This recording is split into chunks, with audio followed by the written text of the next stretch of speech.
Hello there, and welcome to Dreamy Science Stories. I'm so glad you've wandered your way here tonight. Perhaps it has been a long day, or perhaps you're simply someone who finds comfort in the quiet corners of the natural world, the places most people never think to look. So for now, let your breath slow, let your shoulders soften, and imagine yourself stepping gently beneath a vast canopy of leaves. High above you, branches weave together like green stained glass, letting only the softest ribbons of light fall through. The air here is cooler, still, almost hushed, as if the forest itself is holding its breath. Tonight, we're not climbing toward the treetops or chasing the bright songs of birds. We're going downward, into the hidden world beneath it all. The silent forest floor. A dim, tender layer of moss, roots, fungi, and countless tiny lives moving in slow, patient rhythms. A place where every shadow has a story, and every fallen leaf becomes the beginning of something new. And before we drift deeper, if these quiet journeys ever bring you calm or give you a peaceful way to end your day, you're welcome to gently follow the channel so more dreamy wanderers can find their way here too, one sleepy soul at a time. But for now, there is nothing you need to do. Just breathe softly and let the forest open beneath your feet as we begin our journey into the silent forest floors. Down here, beneath the towering branches and the restless songs of the canopy, the world is dimmer, gentler, wrapped in a quiet green hush. The forest understory is a realm shaped not by abundance, but by limitation, especially the limitation of light. And that single element, or the lack of it, creates an entire world of softened colors, slow-growing plants, and creatures that move as quietly as drifting dust. In most forests, less than 5% of sunlight ever reaches the ground. It might be morning up above, with golden beams pouring across the treetops, but down here, morning feels more like twilight.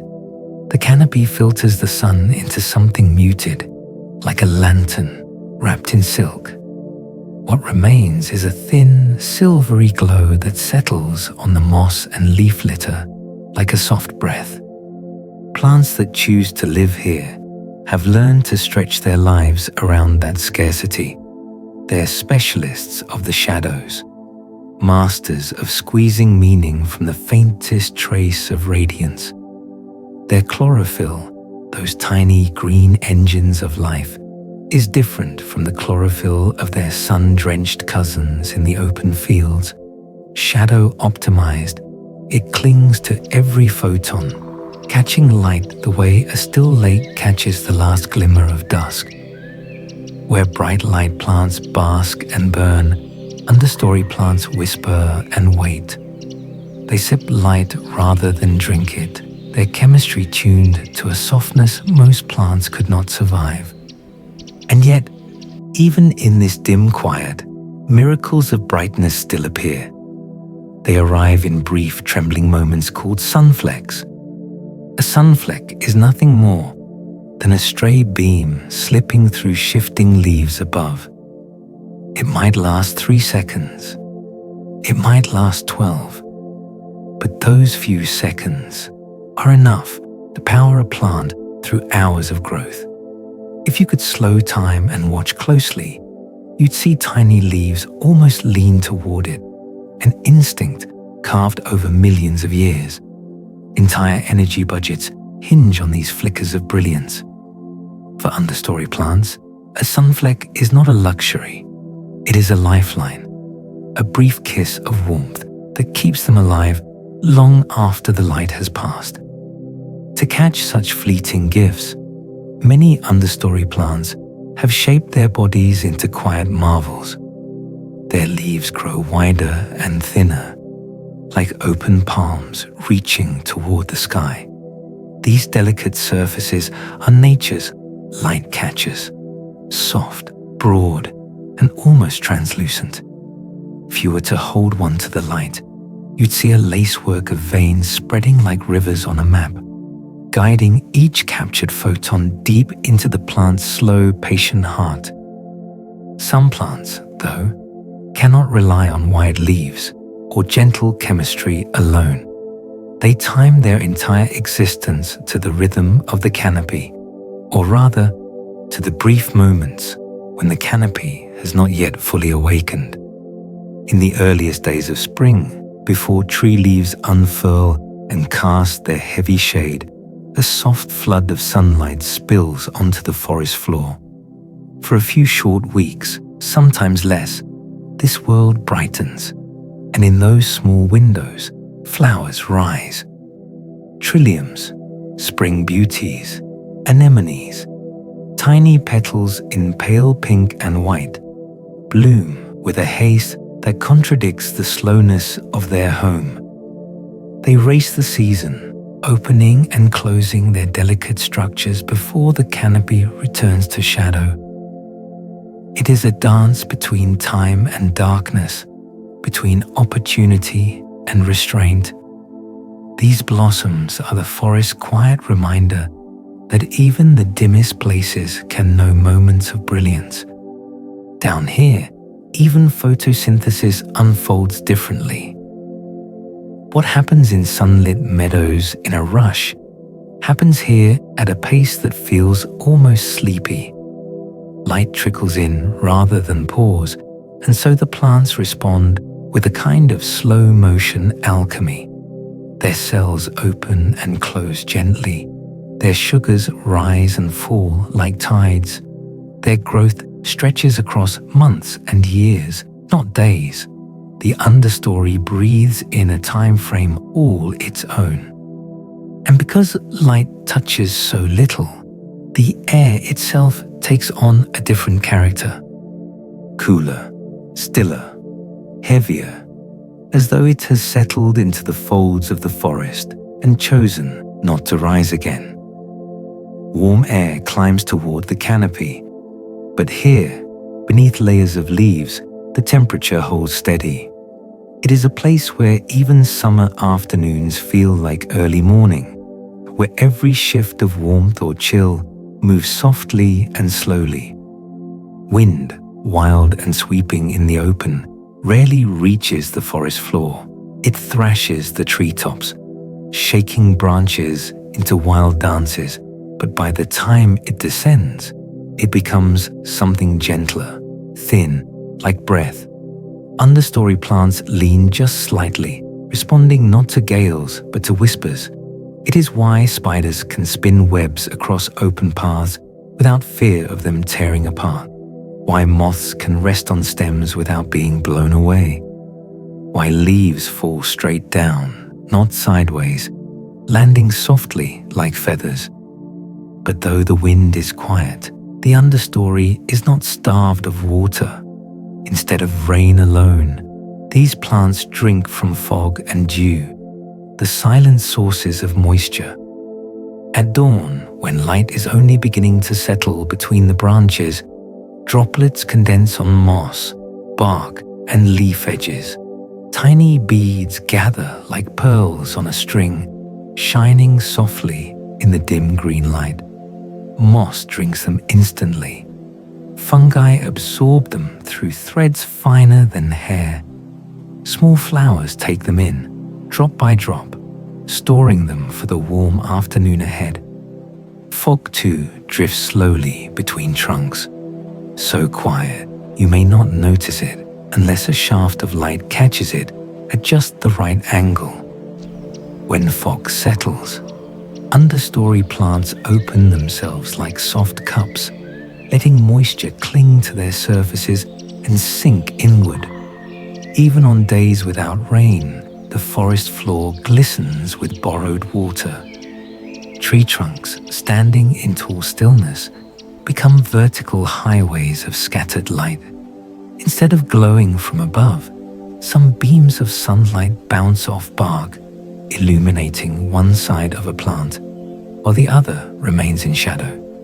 It creates a mosaic of brightness, patches of muted silver, warm gold, and soft green, spreading across the understory in patterns that shift with cloud, wind, and time of day.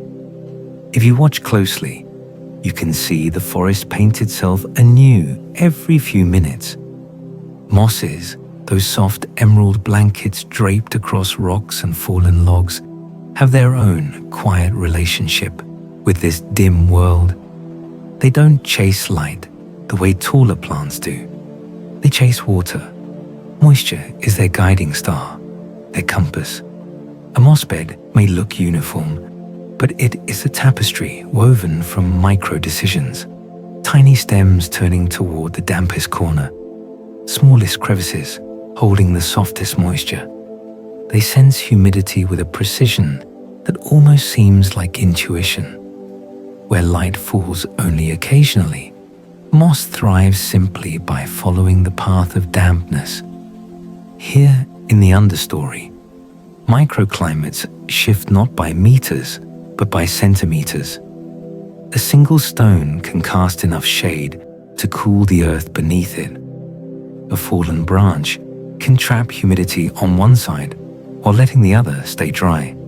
Within a single square foot, sunlight, temperature, moisture, and soil softness can all vary, creating tiny neighborhoods of life. Some moments feel like spring, others like autumn, all within the distance of a step. Shadows, too, have their own purpose.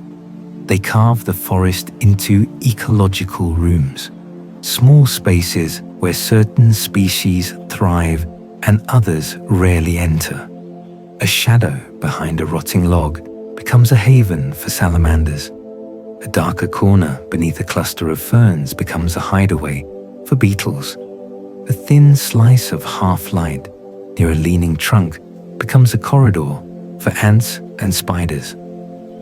Where the canopy creates grand architecture, the understory creates intimate rooms, each shaped by layers of soft darkness. And so this dim green world becomes a place of quiet stories, told slowly, told softly, told in tones of shadow and filtered glow. A realm where plants stretch wide, where colors soften, where moisture whispers along moss beds, and where even the wind moves like a sleeping breath. Light here is rare, fleeting, precious, and because of that, everything that lives in the understory has learned to treasure it, to shape itself around it, to bloom in its briefest moments. It is a world of patience, of subtlety, of small, persistent miracles. And where light softens, life grows gentle and small.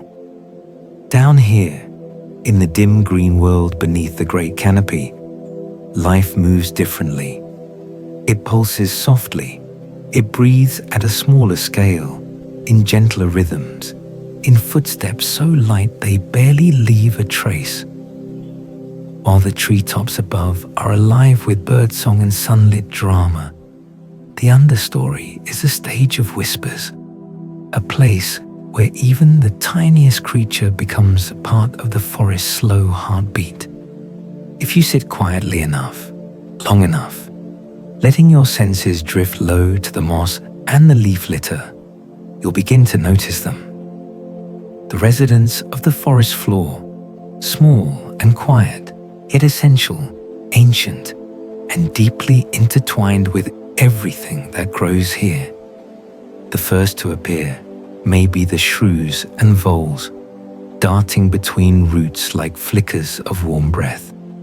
Their bodies are no bigger than your cupped hands, yet within them are heartbeats so fast they blur into a soft vibration.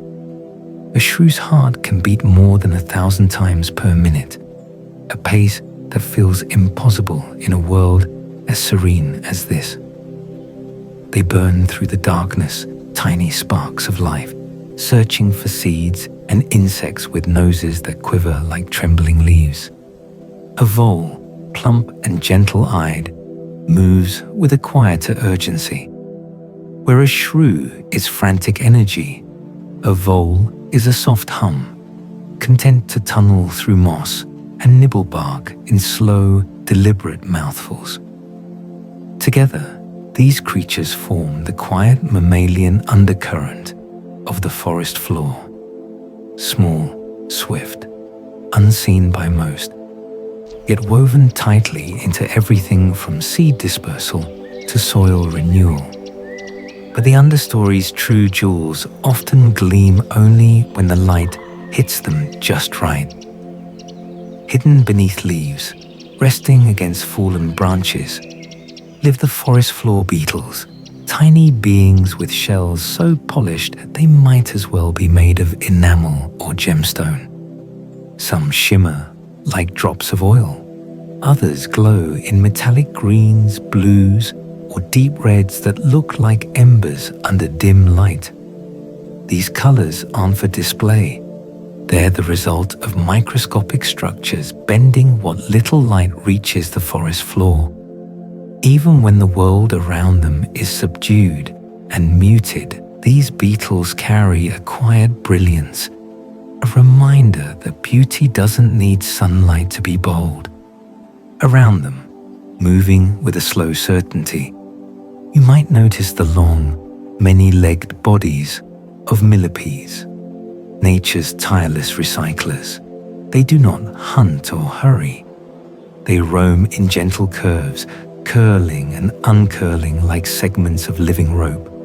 With each step, they break down fallen leaves, returning nutrients to the soil grain by grain. Every patch of humus, that soft, dark earth underfoot, has been touched at some point by a millipede's patient labor.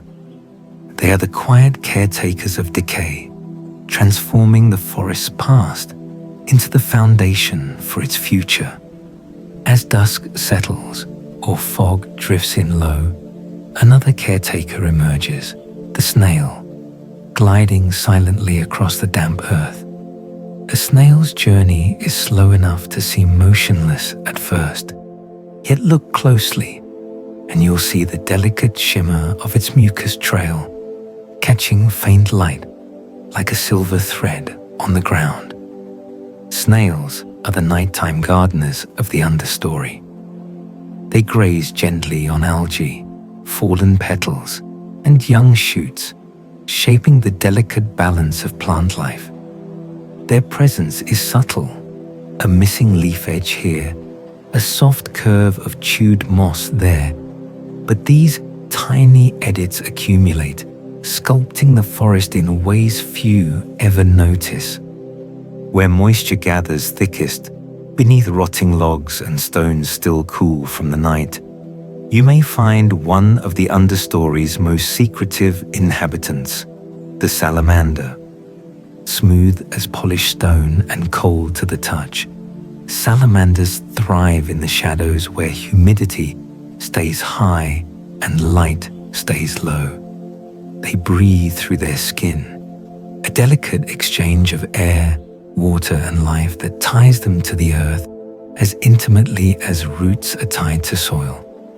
Every raindrop and trickle of condensation matters deeply to these creatures, and so they stay close to the dark, damp corridors of the forest floor. Their movements are deliberate, their eyes unblinking. They are the silent royalty of the understory, ancient, patient, and perfectly at home among the moss-laden logs. Not far from where the salamanders hide, tiny frogs, so small they can rest on a single curled leaf, make nurseries in the leaf litter. This layer of fallen leaves, thick and soft as a quilt, is warm and moist, protecting their eggs from the drying air and the keen gaze of predators. To the frogs, every fallen leaf is a cradle, a shelter, a world. These miniature amphibians live lives that blur the boundary between water and land, finding moisture wherever they can, within droplets, dew pools, and even the folds of wet bark. Their croaks, if you are lucky enough to hear them, are no more than tiny chirps, sleepy notes that blend into the forest's nighttime song. Higher up on the stems of unsupported plants, perched on a thin thread of web, a jumping spider may be watching.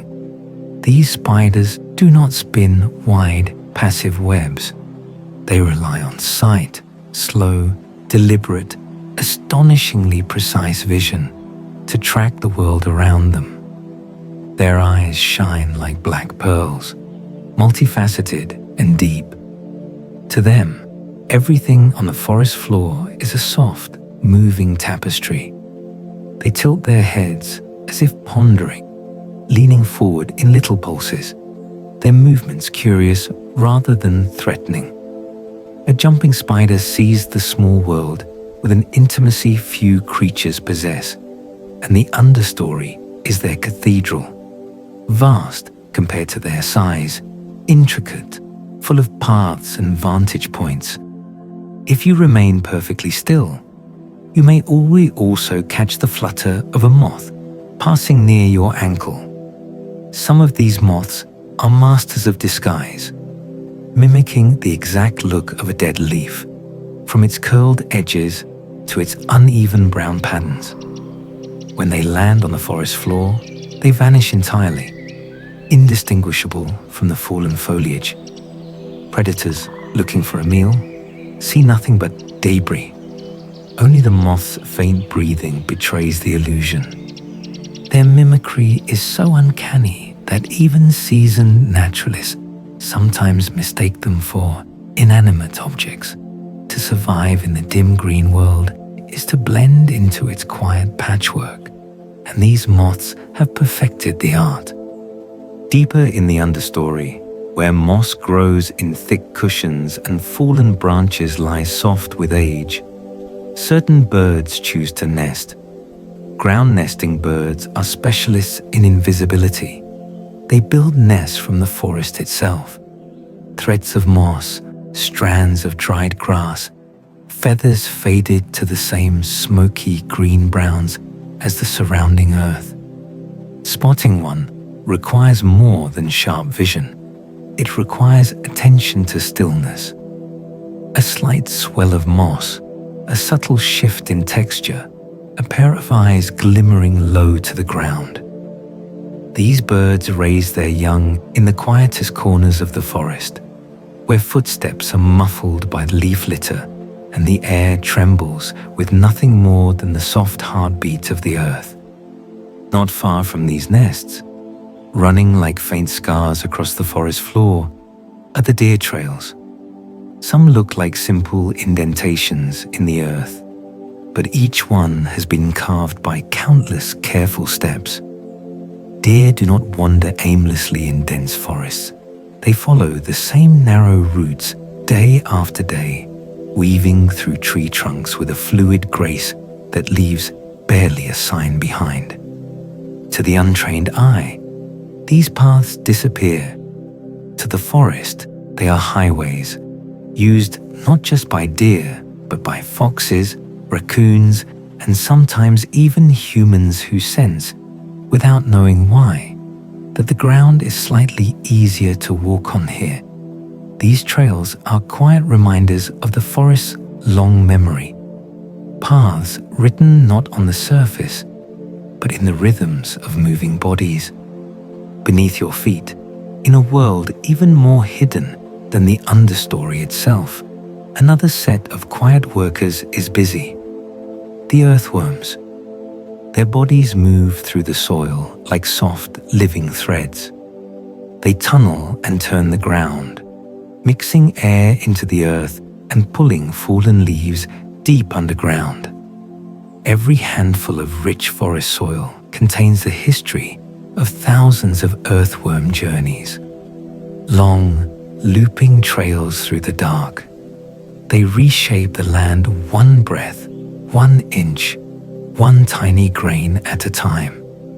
And just inches below the surface lies a hidden kingdom of ants. To us, they seem small. To the forest, they are movers of worlds. Tunnels twist in elaborate patterns. Rooms branch into chambers for food, larvae, queens, and workers. Ants farm fungi, herd aphids, and wage silent wars no human ever sees. Their underground cities may hold hundreds of thousands of inhabitants, all working in unison, all contributing to the unseen heartbeat beneath the leaf litter. Nearby, another subterranean architect is at work, the termite. Often misunderstood, termites are among the forest's greatest engineers. They break down wood that no other creature can digest, turning fallen trunks into fertile soil faster than wind or water ever could. Their colonies, built from mud and saliva, are masterpieces of ventilation and temperature control, cathedrals for the miniature world. Deep inside these structures, the air remains cool and constant, perfect for nurturing the fungi that feed the colony. Termites may be tiny, but their influence is vast. They recycle forests, reshape landscapes, and quietly sustain ecosystems. In the Understory, everything is small and subtle, yet each creature plays an outsized role in keeping the forest alive. Their lives are soft, fleeting, and often hidden. But without them, the forest would lose its breath, its soil, its rhythm, its sense of continuity. Here, in the dimness, life is not measured in spectacle, but in presence. Not in noise, but in necessity. Not in grandeur, but in grace. And as you watch these gentle wanderers, the quick shimmer of a vole, the slow glide of a snail, the jeweled shells of beetles, the deliberate gaze of a spider, and the quiet labor of earthworms, ants, and termites, you begin to feel the forest not as a towering, distant world, but as a tapestry woven from countless small stories, each one essential, each one tender, each one alive. Where creatures wander softly, plants weave their own quiet stories. If the creatures of the Understory are the soft wanderers of the forest, then the plants here are its patient keepers, rooted, still, yet endlessly attentive to the world around them. While life above stretches towards the sun, burns bright, and moves with the seasons, life down here unfolds on a quieter curve of time. It responds to shadows, to moisture that lingers, to the faintest pulse of warmth shifting through the soil. In this dim green realm, plants are storytellers of slowness. The first to greet you might be the ferns, ancient beings whose ancestors lived long before forests existed at all. Long before trees rose into the sky, ferns unfurled their delicate fronds across the earth, thriving in primordial wetlands where dragonflies the size of birds drifted overhead. A fern does not rush. Its fronds uncurl with a grace that feels almost ceremonial, each coil opening like the slow turning of old pages. Unlike many modern plants, ferns do not produce flowers or seeds. They rely on spores, tiny dust-like specks carried gently on the still understory air. These spores settle in damp crevices where the next generation quietly takes root. To watch a fern is to glimpse a lineage that has survived extinction after extinction, adapting not by speed or strength, but by resilience and softness. They are among the deepest elders of the Understory, whispering the memory of worlds long vanished. Near them stand low, sturdy shrubs, their branches woven tightly together like protective cradles for the forest floor. What you see above ground is only a fraction of their presence. Below, their roots spread in immense webs, gripping soil, anchoring slopes, stabilizing earth so that storms cannot easily tear the forest apart. These root systems are nature's safety net. When rain falls hard, the shrubs hold everything in place. When wind shakes the canopy, the shrubs keep the foundation steady. Their leaves may be small, their blossoms modest, but their silent strength shapes the entire architecture of the understory. They are like the ribs of a great cathedral, unseen yet essential, bearing the weight of the world above. Between the shrubs and the ferns lies the soft, velvety carpet of moss. Moss doesn't grow tall or reach upward. It spreads gently, embracing stones, fallen logs, and soil with a persistence that feels almost tender. Each tiny moss plant is a vessel for water. Their structures can hold moisture many times their own weight, acting as natural sponges for the forest. Even after weeks without rain, moss can remain damp to the touch, keeping humidity steady around tree roots and providing refuge for small creatures. When the morning light touches moss, faint though it is, the surface glimmers like a field of dew-filled jewels. Step gently, and the moss will compress with a soft sigh, only to rise again moments later. It is the forest's cushion, its humidifier, its memory foam of green. But the understory holds more than ancient fronds and soft carpets. Hidden close to the soil, often beneath fallen leaves, grows wild ginger. Unlike the bright, showy flowers of the meadow, wild ginger relies not on color, but on scent. Its blossoms bloom low to the earth, where insects that follow smell rather than vision wander. These flowers smell faintly of yeast, mushrooms, or even ripe fruit, subtle scents that pass along the ground like quiet invitations.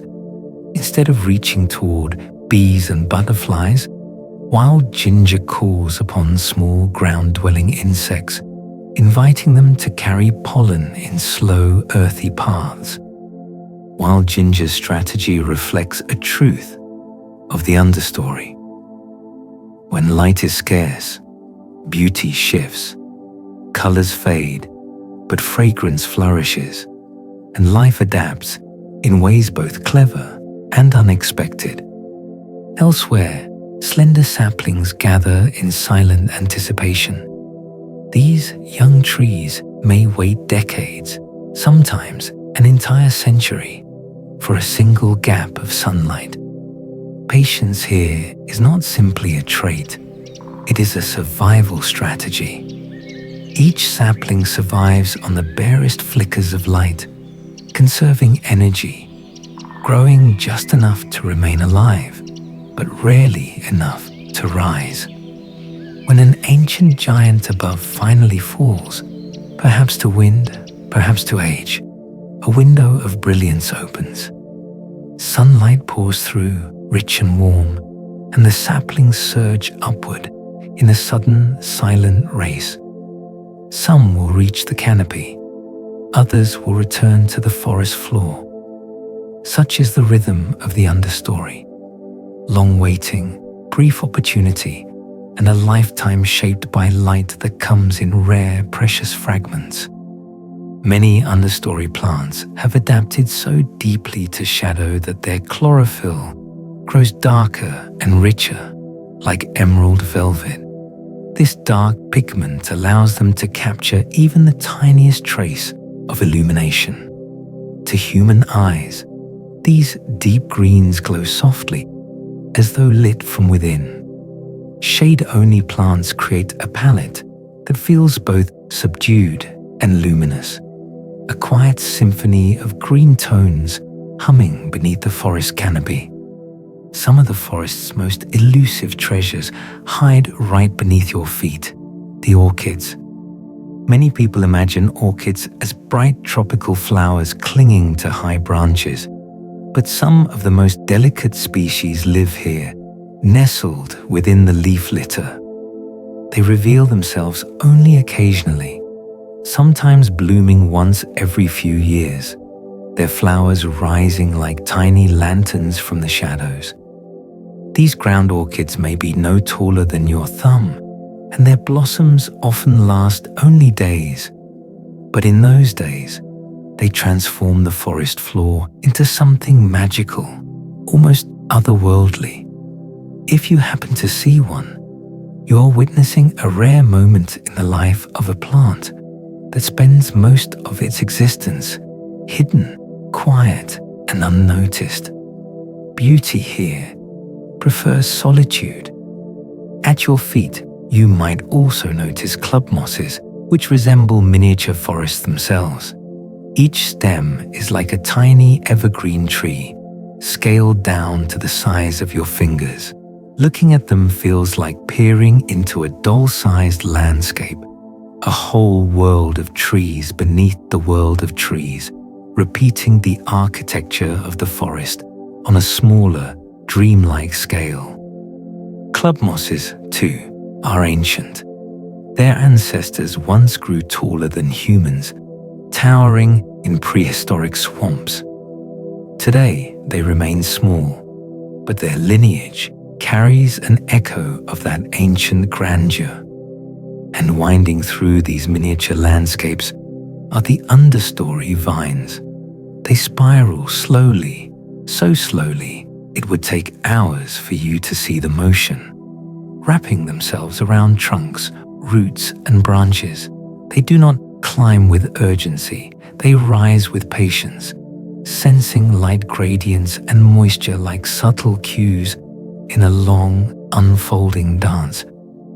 Where the canopy creates architecture in broad strokes, vines add the fine, looping calligraphy of the understory. Some plants here respond to humidity as directly as animals respond to temperature. When the air dries, their leaves curl or fold inward, protecting themselves from water loss. Hours later, when the moisture returns, they open again. To watch such plants closely, leaf by leaf, is to witness a heartbeat-like rhythm, pulsing softly with the shifting breath of the forest. These adaptations make the understory resilient during storms. When rains come heavy, the green carpets of moss, ferns, and low-growing plants prevent the soil from washing away. Each leaf, stem, and root becomes part of a collective shield, absorbing the force of falling water and allowing the earth to drink slowly rather than be swept bare. In places where roots braid thickly under the soil, erosion becomes almost impossible. The forest floor holds itself together. Each plant is a tiny anchor in a sea of softness. But light is scarce here, and so plants do not compete for sunlight in the dramatic way they do in open fields. Instead, they often compete for scent pathways, those narrow streams of air where pollinators travel. Each plant releases its own cocktail of aromas into the understory, not overpowering, but subtle, weaving among the trunks like delicate signals. In the dimness, scent becomes a kind of language, a quiet conversation between plant and insect, plant and mammal, plant and breeze. Understory flowers often bloom at times, tuned not to sun cycles, but to temperature cues felt near the ground. A 2-degree shift in soil warmth, a humid night, or a sudden cooling can trigger blossoming. This precision ensures that flowers emerge exactly when their partners, whether beetles, moths, ants, or tiny flies, are most active. To observe a ground-level bloom is to witness a fleeting alignment of season, soil, scent, and shadow. In the understory, life is shaped not by abundance, but by refinement. Plants adapt by going inward into subtle chemistry, delicate structures, and long, steady patience. Their beauty is the quiet kind, close to the earth, restrained, asking you to slow down and notice the details. Among them, ferns unfurl ancient memories, shrubs anchor the land, moss gathers water like green velvet, ginger beckons through scent, saplings wait their lifetimes for a single chance, orchids hide their treasures, vines spiral toward unseen futures, club mosses echo ancient forests, and every leaf, every root, every petal restores and protects the soil beneath your feet. In this dim green world of plants, the forest becomes a living mosaic, not grand, not towering, but close, intimate, and quietly miraculous. And yet, as intricate as these plants are, they do not work alone. Beneath them, within them, and all around them, another world is quietly shaping the understory. A world even smaller, even softer, even older.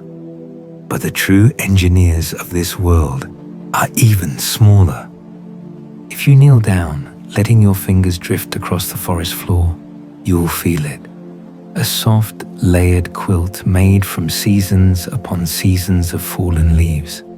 This is the leaf litter, and it is far more than a blanket beneath the trees. It is the forest's memory. Each layer holds traces of years gone by. Last autumn's crisp oak leaves, the spring petals that fell and were forgotten, the rich dark fragments of foliage already halfway returned to soil.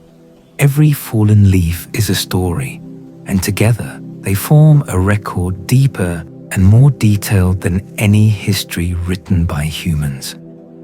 When you lift a handful of this leaf litter, the first thing you notice is the smell. That sweet, earthy fragrance that rises like a breath from the soil. It is the scent of life returning to itself, a mixture of soft decay and microbial alchemy, of leaves breaking apart and releasing the sugars, oils, and minerals they once hoarded. This aroma, so comforting, so familiar, comes from a symphony of tiny processes, all humming together just beneath your feet. It is the smell of transformation. And in the center of this transformation stand the fungi. Their thread-like filaments, so thin that a single strand is almost invisible, weave through the litter like ghostly spider webs. Fungi are the bridge between life and decay. They break down complex molecules that no other forest dweller can digest, turning tough cellulose and lignin into forms the ecosystem can use again. A fallen log might appear lifeless, but fungi are already busy carving channels through its fibers, softening it, sweetening the air as they work. Their fruiting bodies, mushrooms, puffballs, delicate cups, are only the smallest expression of their vast underground networks. The real work happens in silence and shadow. It happens in slow pulses, in the dark, in the fine white threads that glow faintly when touched by the brief glimmer of a sunfleck. Beside the fungi, in numbers too great to imagine, live the bacteria, the microscopic chemists of the forest. They do not break leaves apart the way insects do. Instead, they work on the atomic level, unlocking nutrients one molecule at a time. They take nitrogen and free it, They take carbon and loosen it. They transform proteins, lipids, and starches into a nourishing soup the forest can drink. Their work is invisible to human eyes, yet without them, no tree could grow tall, no wildflower could bloom, no moss could stay green through long dry spells. Bacteria are the quiet alchemists of the understory, performing the slow, steady magic that keeps everything alive. Around them, in greater size but equal importance, move the detritivores, the shredders, the nibblers, the tireless recyclers, millipedes, beetle larvae, springtails, tiny crustaceans living in the soil. They take whole leaves and break them into confetti. They chew, tear, scrape, and grind, splitting the forest memories into tiny pieces that fungi and bacteria can digest more easily. It is a communal effort. One creature weakens the leaf, another shreds it, another dissolves it, and yet another carries the nutrients into deeper soil layers. This is decomposition, not as destruction, but as choreography. Thousands of tiny performers moving in harmony, each one playing a part too small to see, yet essential to the forest's survival. If you were to slip a tiny thermometer into the leaf litter, you would find something surprising. The temperature is often higher than the surrounding air. This warmth comes from microbial activity, from millions of tiny reactions releasing just a whisper of heat. Together, those whispers add up. The forest floor becomes a low, steady hearth, warming seeds through cool nights and providing a hospitable cradle for new roots. Over time, as leaves crumble and mix with soil, they form something precious: humus, the forest's soft, dark gold. Humus is not the same as dirt. It is richer. It holds moisture like a sponge and nutrients like a treasure chest. It feels silky, almost velvet smooth, and its color is deep, nearly black. Gardeners try to imitate it. Scientists analyze it. But the forest makes it effortlessly, year after year, from nothing more than gravity, microbes, and time. Why then do some leaves linger for months while others vanish almost overnight? Part of it comes from their structure. Oak leaves, tough and leathery, resist decay. Maple leaves soften quickly. Pine needles take their time. Environmental conditions matter too. A damp autumn can melt a layer of leaves within weeks, while a dry year leaves them crackling underfoot into winter. The forest floor is a mosaic of timelines, each leaf following its own quiet journey back into the earth. And then there are the logs. A single fallen log is an entire ecosystem unto itself.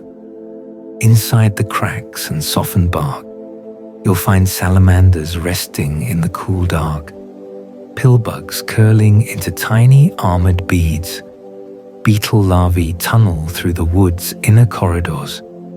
Every inch of a decaying log is a miniature world, a humid cave, a feeding ground, a nursery. As the wood softens, fungi lace through its core, bacteria flourish, and roots of young plants begin to explore its hollows. In time, the log becomes so rich, so full of life, that new trees often sprout directly from it, their roots resting in the softened body of their predecessor. Rotting wood is not a sign of decline. It is the beginning of forests yet to come. If you listen closely during a gentle rain, you may notice something else. Raindrops sound different depending on where they land. On fresh leaf litter, they make a soft, papery patter. like fingertips brushing dried petals. On humus, the sound is deeper, a muted thump as the soil absorbs each drop. On a rotting log, the rain becomes a hollow tapping, reverberating through the softened wood. Even in the rain, the forest speaks in layers. Beneath all these textures, all these sounds, lies Earth's quiet recycling engine. It is not powered by wind or water, not driven by storms or sunlight, but by tiny acts, the shifting of a beetle's mandibles, the stretching of a fungal filament, the slow unraveling of a leaf's edge. Leaves. This engine runs constantly, night and day, season after season, taking everything the forest discards and turning it into nourishment. It is the planet's most patient, most essential machine. Above all this, drifting through the air in invisible currents, float the spores, dust-fine particles released by fungi in numbers so vast they might outnumber all the grains of sand on a beach. In the right beam of sunlight, they glimmer like snowflakes, a brief shimmer, a silver haze suspended in the dim green world. But most of the time, they are unseen, traveling quietly, waiting for the perfect patch of moisture to begin the cycle of decay and rebirth once more. The decomposition symphony is not a sad one. It is a song of renewal, of life folding gently back into the earth, of the forest reclaiming its own body, of every fallen leaf and broken branch becoming the foundation for new roots, new moss, new trees. Here, decay is not an ending. It is a beginning disguised as stillness. And beneath the litter lies a world even deeper. Beneath the softness of the leaf litter, beneath the moss that holds morning dew, beneath the dark gold of humus whispering with decay, lies a world even quieter than the one we've seen so far. A world without light, without sound, without movement that the eye can follow. Yet it is here, in this deep, unseen realm, that the forest truly breathes and thinks. This world is built from threads, roots, fungal filaments, chemical signals, and ancient alliances. Together, they form the forest's hidden network, an underground constellation more intricate than the stars above, and perhaps just as old.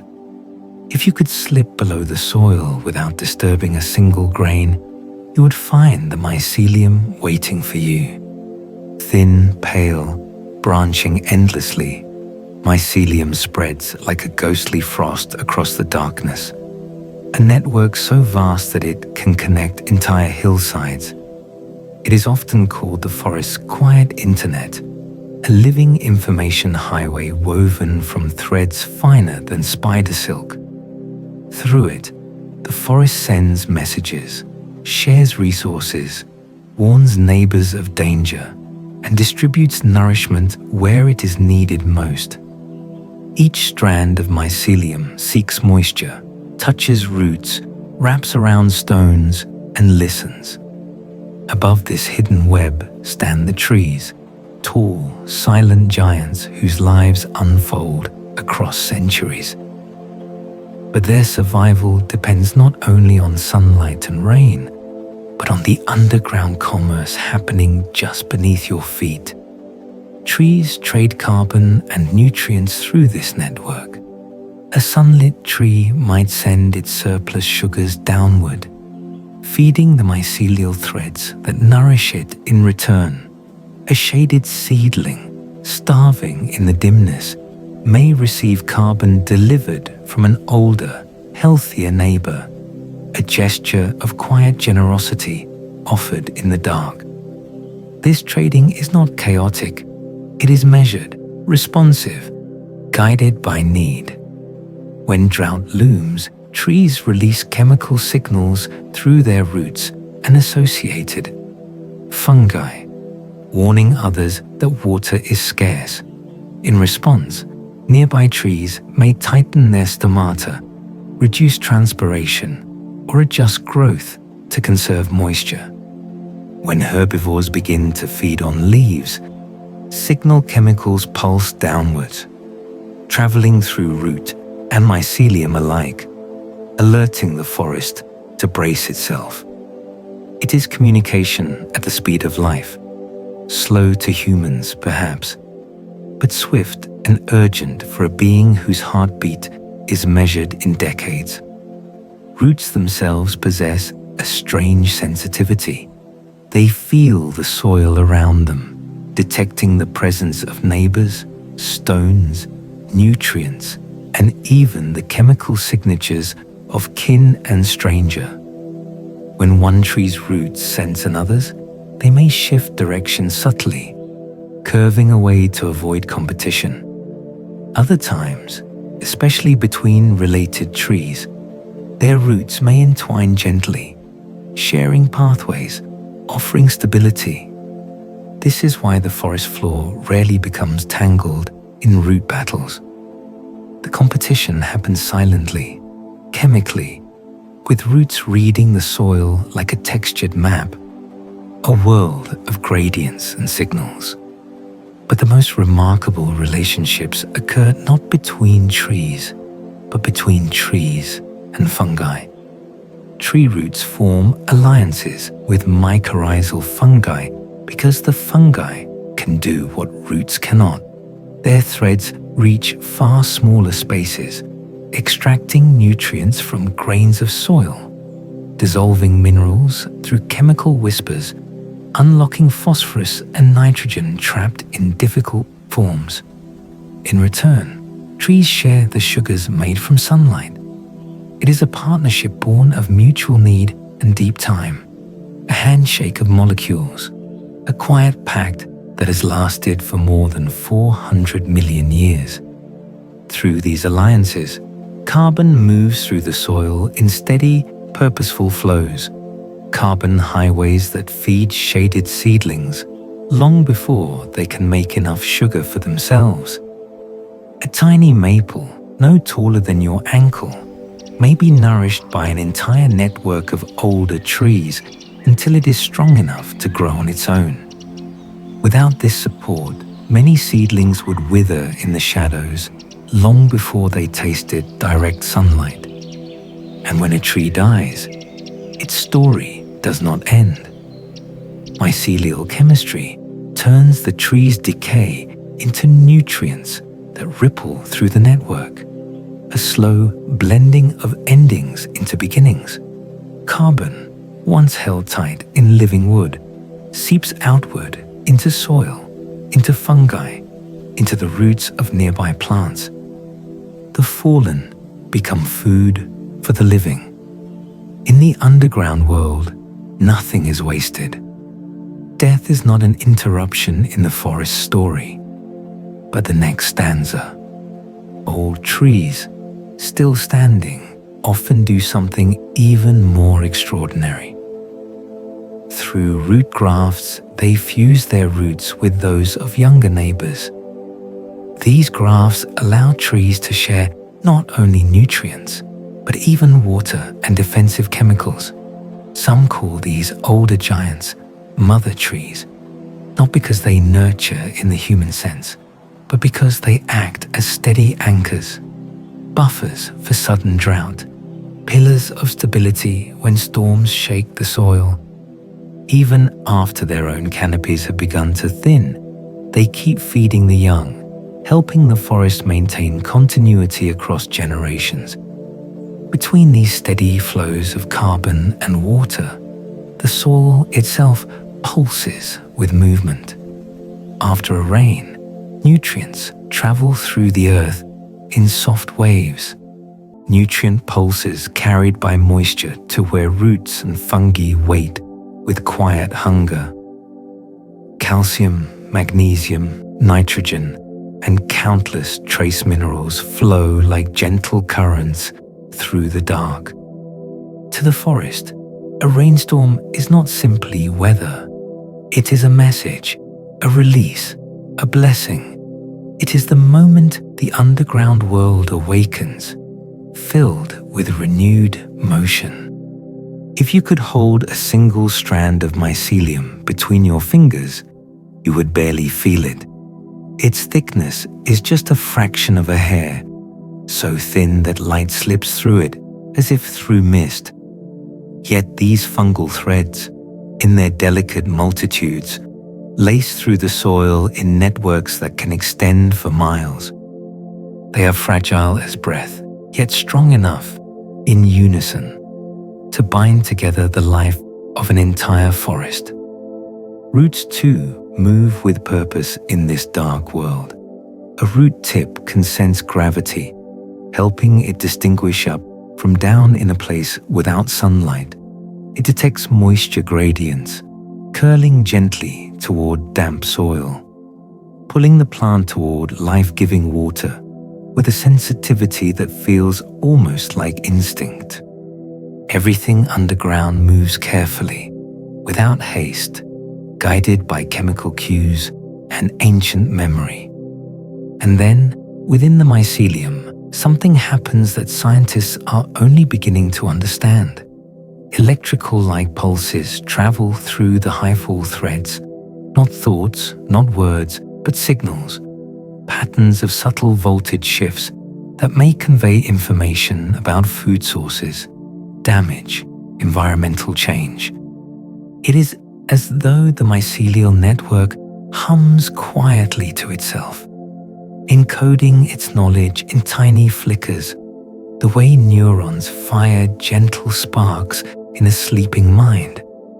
These pulses move slowly, at the pace of the underground world, but they ripple through the soil with meaning.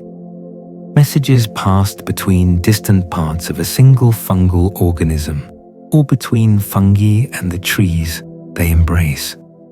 Such tree-fungi partnerships can last centuries, longer even.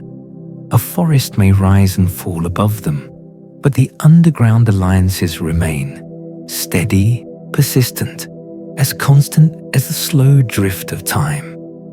A great oak may live for 300 years, but the fungal network supporting it may be thousands of years old, quietly shaping the soil in ways no creature on the surface ever sees.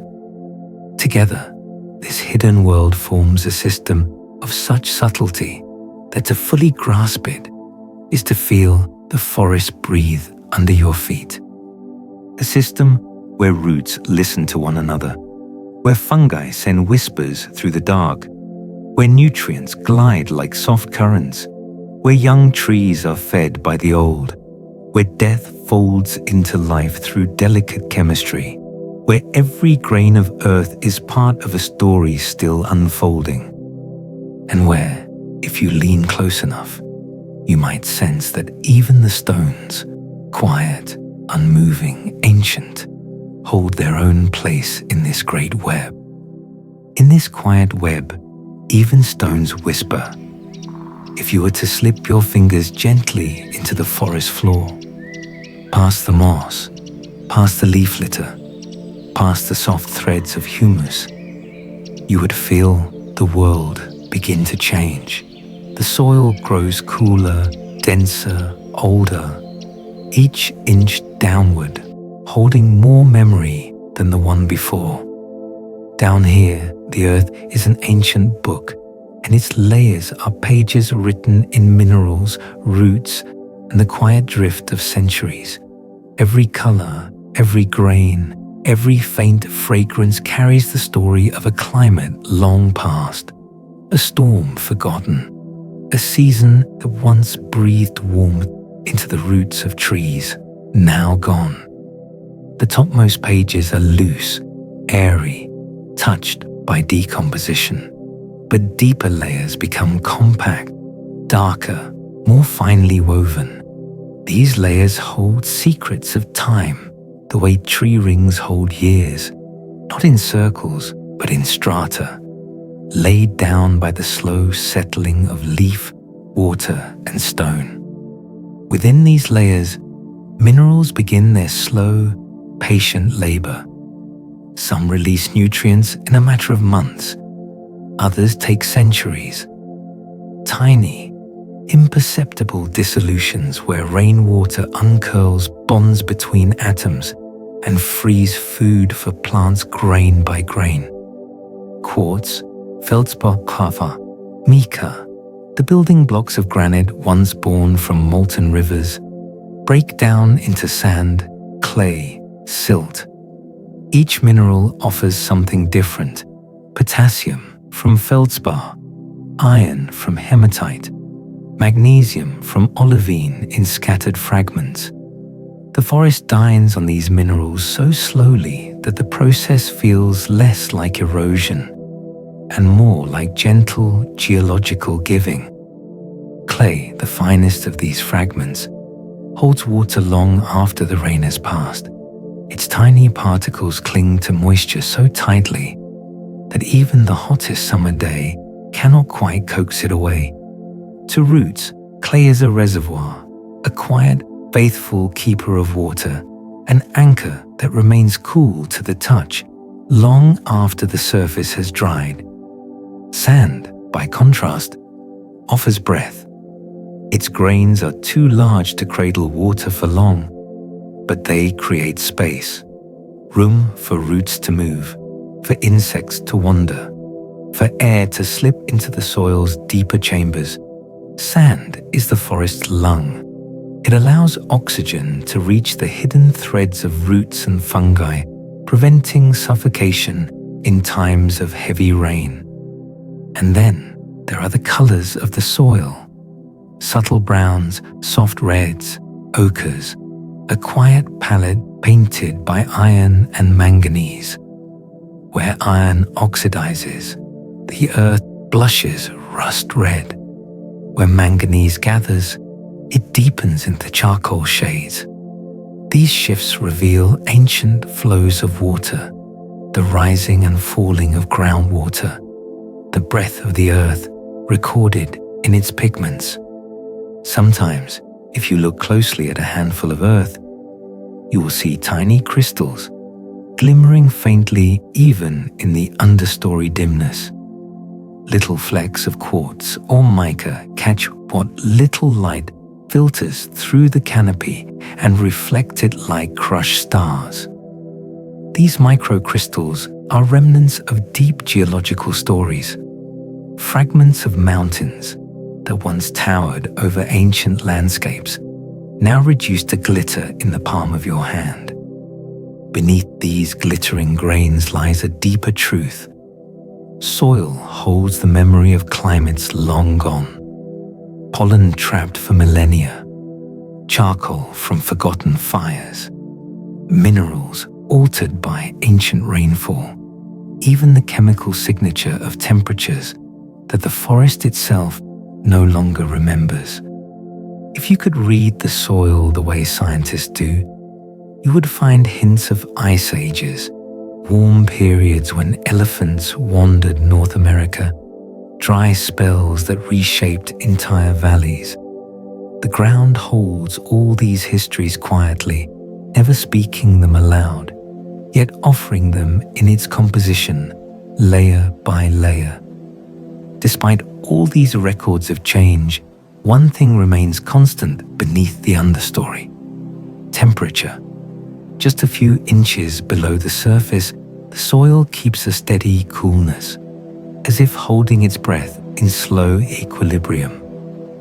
While the forest above warms and cools, brightens and darkens, the underground layers remain calm. This constancy offers safety. Earthworms retreat to this coolness. Seeds sleep within it. Roots depend on it, using the stability of the earth as a shield against extremes.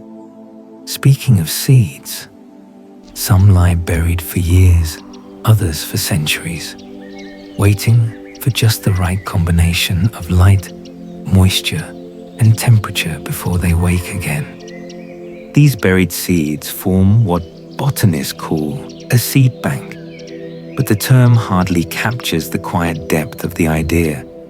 In truth, it is a vault of potential, a slumbering library of species, each grain of life waiting for the rare moment when the forest opens a window of opportunity. A fire, a fallen giant, a shift in soil chemistry.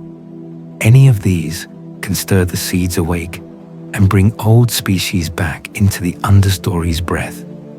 Through all this, the soil also acts as a carbon vault. Every root, every fallen leaf, every decomposed insect feeds carbon back into the earth, where it becomes part of the dark matrix of humus and mineral particles.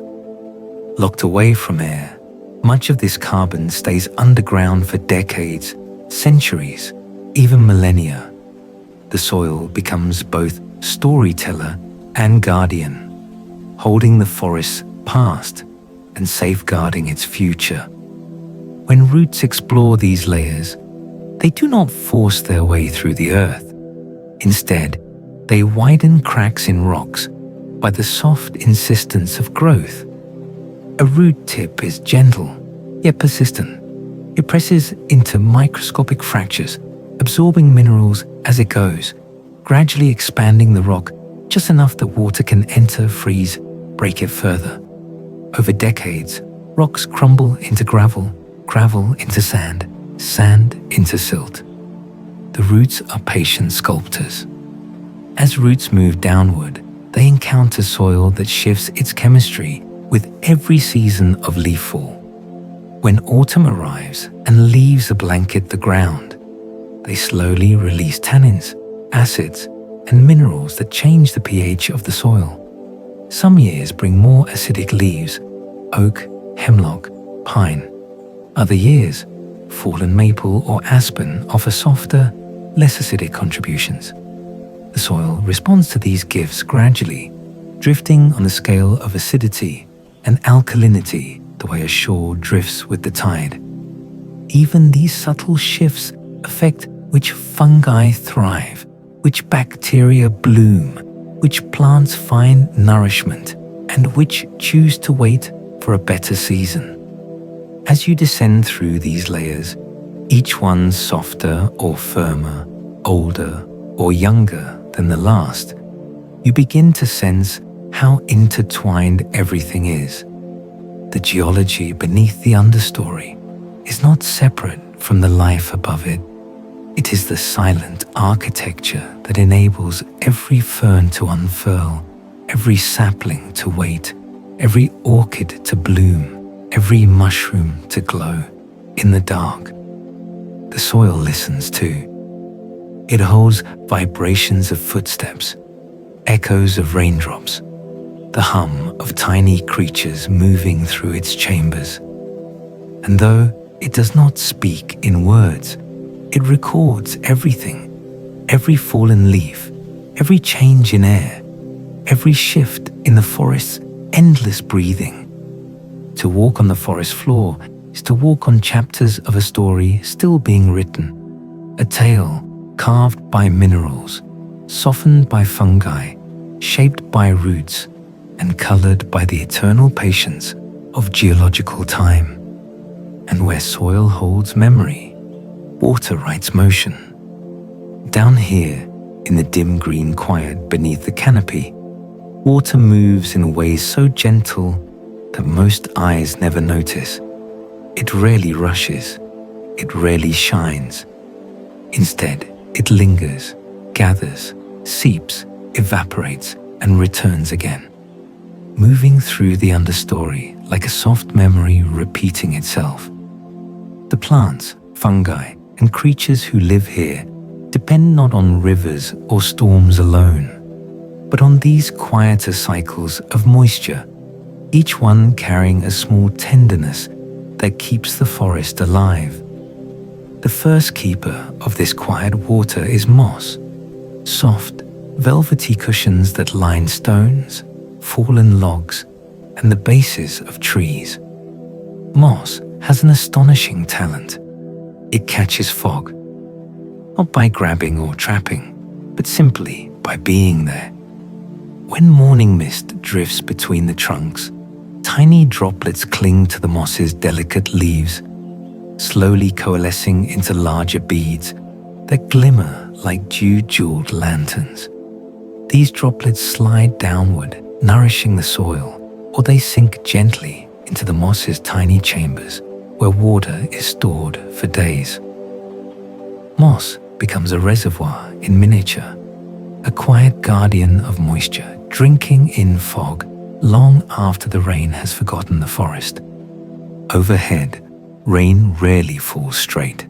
Instead, it touches the canopy first, converting torrents into softened whispers.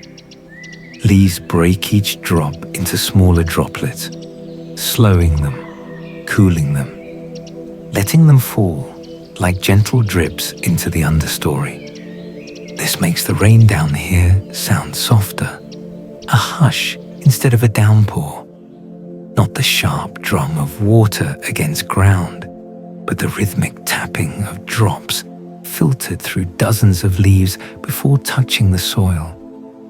The forest becomes an orchestra of muted tones, the quiet tick of droplets falling from oak leaves, the deeper patter from ferns, the slow plink from pine needles. Sometimes these softened drops gather in small depressions in the soil, forming puddles, tiny, shimmering micro-lakes that last for only a few hours. To insects, these puddles are entire worlds. Mosquito larvae drift within them like living commas. Beetles skim across their surfaces, creating ripples that spread like delicate sound waves.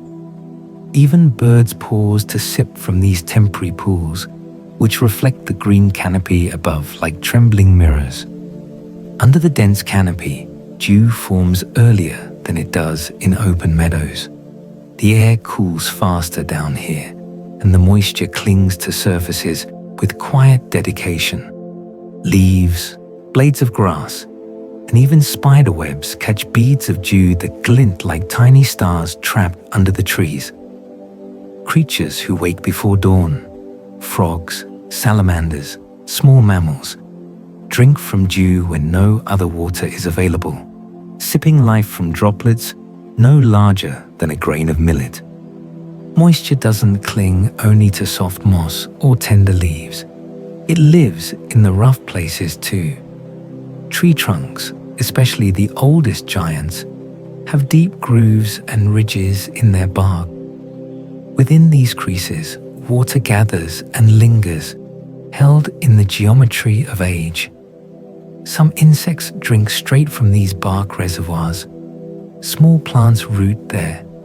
Even fungi find footholds, sprouting where droplets collect long enough to sustain their growth. And then there is the leaf litter, a thick layer of aging leaves that acts as the forest's most efficient natural sponge. When rain falls, the leaf litter absorbs the impact, softening and muffling each drop. It soaks up water, holds it, and releases it slowly into the soil below. This slow release keeps the ground moist for days after a storm, preventing erosion and nourishing roots in a steady cadence. During heavy rains, water gathers into small rivulets that run across the forest floor. Not quite streams, but ephemeral threads of movement that appear and vanish within hours. These miniature streams carve temporary pathways through the understory, washing nutrients into new places, transporting seeds, and creating microhabitats for organisms that thrive only in brief wetness. Between these streams and puddles, water often forms a thin, shining film on fallen logs, stones, and even the surfaces of fungi. This water film is critical for one of the forest's quietest processes, the spread of spores. Fungal spores, light as dust, require moisture to germinate. When a water film coats the log or soil, spores can settle, dissolve slightly, and awaken. Some fungi even use water droplets as transportation, attaching to them like hidden passengers and gliding across the forest floor to new territories. Humidity, that invisible presence in the understory, is more than a sensation. It is nourishment. Amphibians depend on it absolutely. Salamanders absorb oxygen through their skin, and without sufficient moisture, they suffocate silently. Frogs hide among damp leaf litter and cool moss to preserve the thin film of water their skin need to stay alive. Every breath an amphibian takes is wrapped in humidity, every moment tied to water. Even the fallen logs, hollowed by time and softened by decay, play their part. Inside these logs, condensation gathers.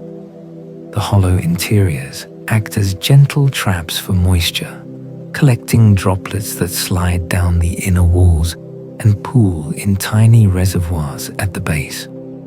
These droplets feed fungi, quench insects, and keep the logs cool and damp, even in dry seasons. To salamanders and millipedes, these logs are shelters built from water and wood. When the rain does come, the understory responds with softness. Rain doesn't roar here. It whispers. It lands on moss, on leaf litter, on soft soils, losing its sharpness and gaining warmth. It is the sound of a forest breathing inward, each drop a pulse in a vast, slow heart. Roots hidden underneath channel this softened rain like subterranean rivers. They guide water downward, splitting it among their smallest fibers, absorbing what they need and letting the rest continue its journey into deeper soils. Some roots store water in their tissues. Others pass it along to associated fungi, who in turn distribute it across their networks. To creatures above, the forest floor is damp. To the roots below, it is a flowing world of quiet currents. This moisture serves another purpose. It cools the entire forest. When the understory soil is wet, evaporation slowly rises, keeping the air cool even during the heat of summer. It is a natural air conditioner, not mechanical or loud, but effortless and ancient. A forest without moisture is brittle. A forest with moisture is alive.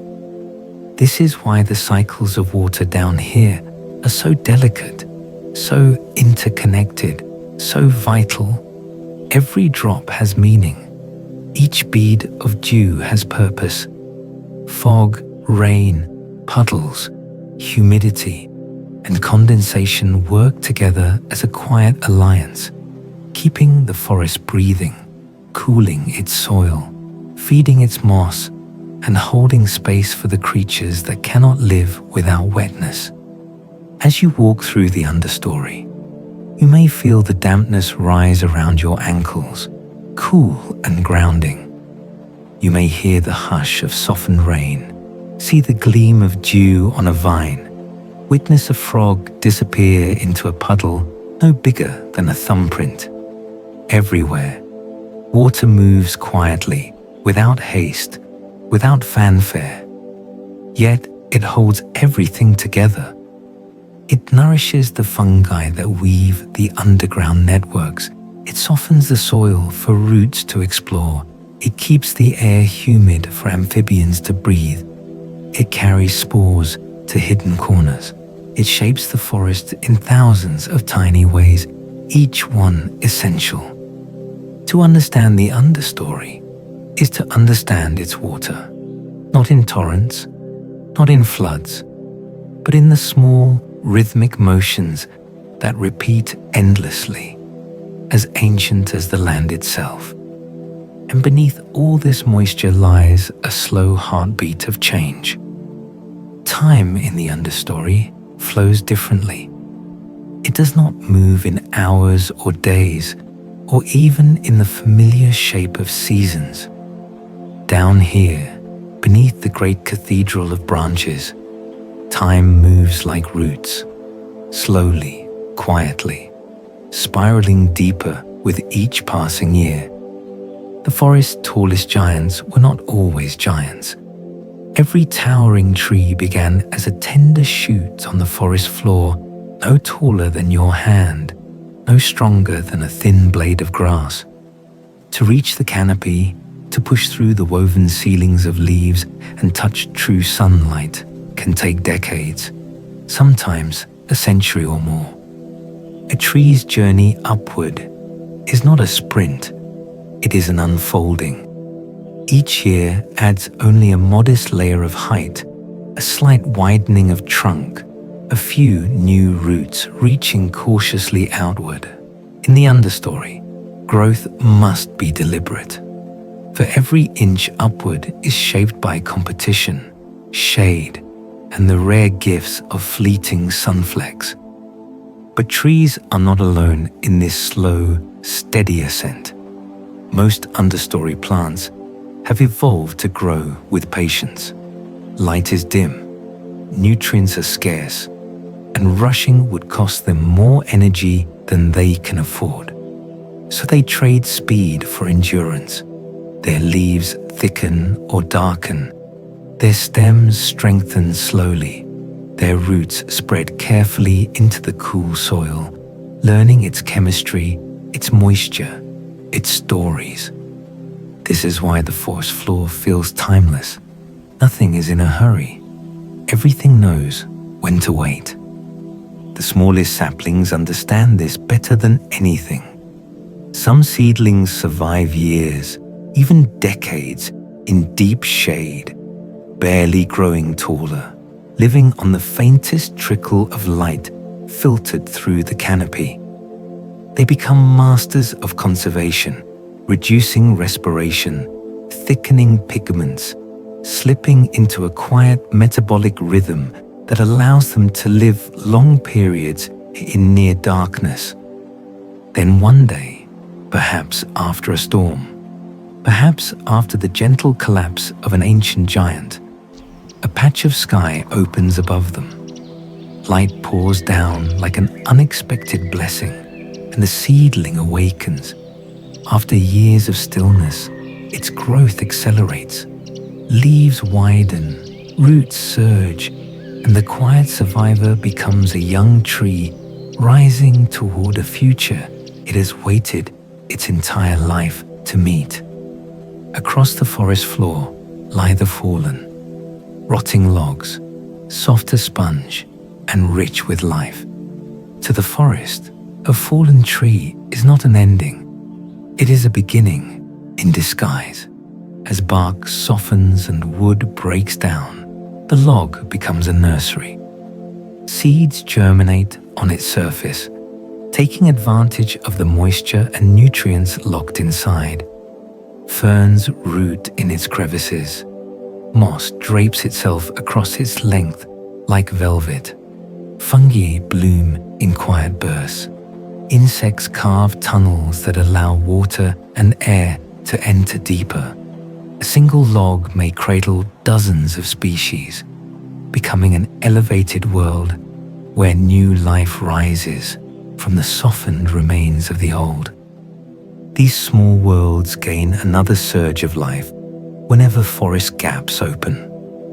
When an old tree falls, it creates not just space, but opportunity, a window of brightness spilling into the understory. Sunflecks become sunpools. Breezes reach the soil.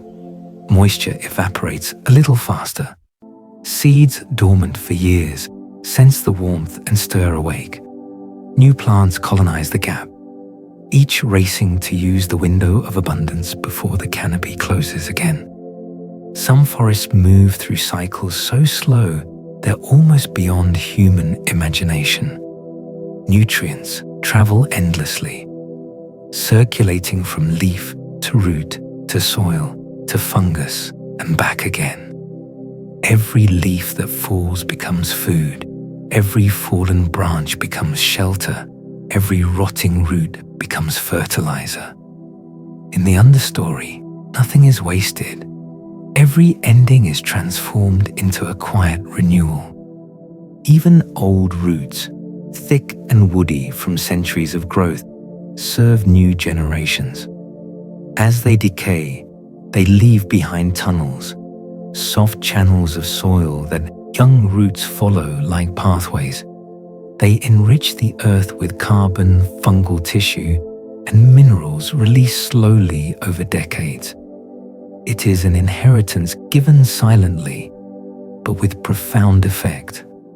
Life in the understory is shaped not just by plants, but by the countless insects that move through leaf litter and soil. Termites, hollow logs, making nurseries for future roots. Ants redistribute seeds, burying them in chambers where they remain moist and protected. Beetle larvae carve through dead wood, shaping aeration pathways. Springtails and mites shred organic matter into pieces fine enough for fungi and bacteria to transform. These small architects influence the entire forest structure, even if their work unfolds in spaces barely wider than a fingertip. As plants and insects advance their quiet tasks, the forest undergoes a slow and intricate process called succession. A patch of ground cleared by the wind may be colonized by fast-growing herbs, which give way over time to shrubs, then to young trees, and finally to mature giants. Each stage creates homes for different creatures, different fungi, different rhythms. This makes the forest a patchwork of ecosystems, each square meter in a different chapter of its own story. Some patches are ancient, dark and still. Others are young, bright with new shoots. Side by side, they form a mosaic of ages and lifetimes interwoven as naturally as threads in moss. Across the seasons, the understory transforms in ways easy to miss unless you walk slowly, unless you let time settle around you. In spring, ferns uncurl like green scrolls. Wildflowers seize their brief window of unshaded light. Moisture rises as snow melt sinks into soil. In summer, shade deepens. Moss glows with trapped humidity. Insects hum in quiet pockets of warmth. In autumn, a rain of leaves covers the ground in gold and rust. Fungi surge upward with sudden brilliance. Nutrients return to the soil with a soft sigh. In winter, the forest becomes quiet and crystalline. The understory sleeps under frost or snow, yet life persists in roots, spores, and the tiny hearts of overwintering creatures. The seasons move in circles, but the forest moves in spirals, each year building upon the last, each cycle adding depth to the one before. Seeds travel through this spiral in ways as varied as the species themselves. Some cling to fur on passing mammals, hitchhiking through the forest until brushed off in a new home. Some ride the breeze, tiny parachutes, drifting through the air until they land softly in moss or soil. Others float along streams after rain, carried from ridge to hollow to valley in the forest's watery handwriting. These journeys are small, yet they dictate where the next generation will rise. Through all of this, the understory remains the foundation of forest resilience. Its stability, its ability to buffer temperature, hold moisture, store carbon, and cradle seeds, ensures that even after storms, fires, or harsh droughts, the forest can heal itself. The understory is not simply the shadowed ground beneath the canopy. It is the memory, the heartbeat, the slow, regenerative engine that allows the forest to persist across centuries. Because the forest cycles are not measured in human years. They unfold over multi-century arcs, trees rising, falling, decaying, feeding new life, their nutrients traveling across generations. A root may live longer than a civilization. A patch of soil may hold carbon older than recorded history. A fungal network may outlast storms, droughts, even shifts in climate. The forest is not static. It is an organism woven from time itself, breathing in centuries, exhaling renewal. And when you kneel in the understory, listening to the soft breath of moss, feeling the quiet weight of the soil beneath your hand, you are touching a story older than anything we can fully imagine. A story written not in words, but in growth and decay, in roots and rain, in patient cycles that echo through every inch of the forest floor. Every quiet moment in the forest floor is part of an ancient rhythm. And now, we return to the quiet center of it all, where the forest floor rests beneath you like a soft, ancient mattress woven from centuries of fallen leaves. Each layer cradles you the way it cradles seeds, with a gentleness shaped by time itself. Above, the canopy has grown still. The rustling that once whispered through the branches has settled into a slow, thoughtful silence. Even the wind seems to pause, its breath moving through the understory in long, unhurried sighs. If you listen closely, you can hear the forest breathing, a deep, steady rhythm, as soft as a sleeping pulse, the kind of sound that asks nothing of you except to rest. Down here, you are safe, wrapped in the cool green hush, cradled by moss, by the warm dark soil, by the ancient patience of trees standing guard in the night. The world beyond the forest grows distant, like a gentle echo drifting farther and farther away. Let your thoughts loosen. Let your breath fall into the slow cadence of the woods.